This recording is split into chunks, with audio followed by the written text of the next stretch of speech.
good evening everyone মোৰ অন্য এটি ভিডিঅ'লৈ আপোনালোকক স্বাগতম এইটো আজি আমাৰ প্ৰিন্সিপাল মেমৰ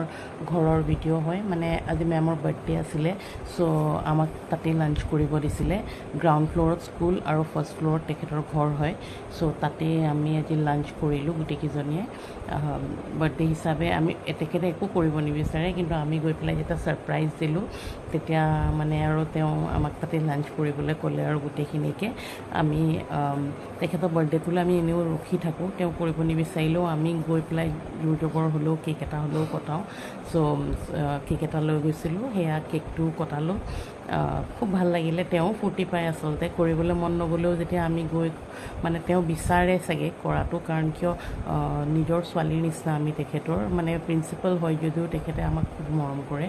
আমি তেখেতৰ ছোৱালীৰ নিচিনা চ' আমি কৰিলে তেখেতে ভালো পায় মনটো বেয়া লাগি থাকিলেও তেওঁ মনটো ভাল লাগি যায় আৰু আমি তেনেকৈ গৈ পেলাই ছাৰপ্ৰাইজ দিলে চ' এয়া কেকটো কাটিলে কেক কটাৰ পিছত চবকে খুৱাই মেলি আমি অকণমান ফূৰ্তি কৰিলোঁ কৰি পেলাই আমি আহিলোঁ কেনেকুৱা লাগিলে ভিডিঅ'টো চাই জনাবচোন দেই বাৰ্থডে পাৰ্টি প্ৰতি বছৰে আমি তেনেকৈ তেখেতক ছাৰপ্ৰাইজ দিওঁ আৰু তেখেতেও খুব ফূৰ্তি পায়